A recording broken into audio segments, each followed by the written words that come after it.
Hello, it's Dionyos Sylvester again, a.k.a. Mr. Money Matters, because it really does matter. I'm back here again to talk to you about what we call our 10-20-30 plan. 10 financial freedom facts for 2020 and 2030.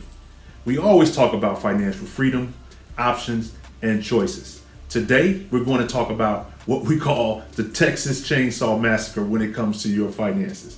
Now, you're probably saying, Dion, what in the world does the Texas Chainsaw Massacre have to do with my finances? Well, it's the number one thing killing your income. The number one thing keeping you from freedom and flexibility options and choices and abundance and everything else that you want and deserve.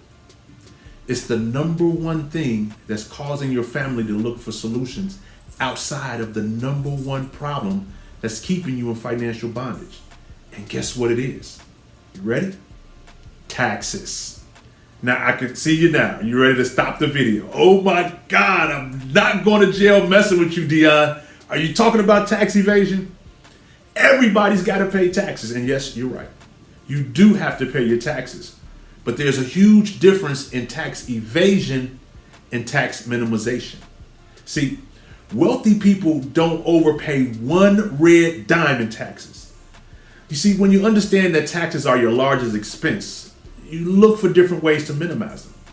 You see, what most people don't understand is that taxes literally take up 1/3 of your paycheck, which means you're working for the federal government for 1/3 of the year. Let's count down other taxes besides just your paycheck taxes. Your paycheck. You got federal, state taxes that's on your pay stub. Then you got sales taxes off your pay stub. Property taxes off your pay stub. AF alarm taxes off your pay stub. And when you really get wealthy, luxury taxes. But really, taxes take 1/3 of your income. So that means you're working 1/3 of the year from like January to April working for the government. So the reality is this.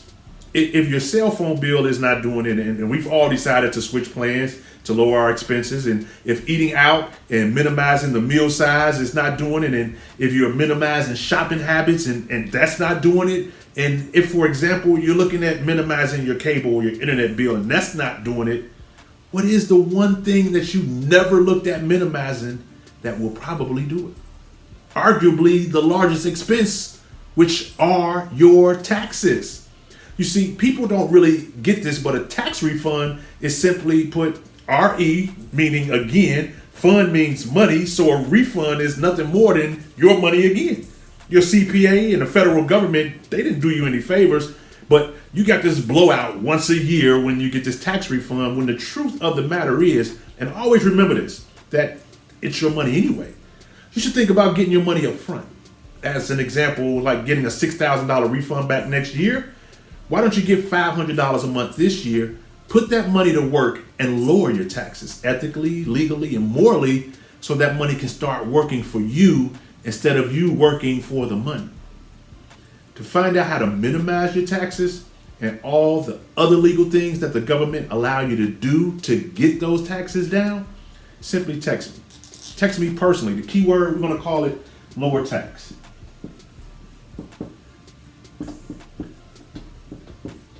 Text that to 770-200-4874. If you're serious about it, you know I'm going to personally respond. But if you're serious, I'm going to call you. This is Dionyos Sylvester, a.k.a. Mr. Money Matters. And remember, it's your money, and it really does matter.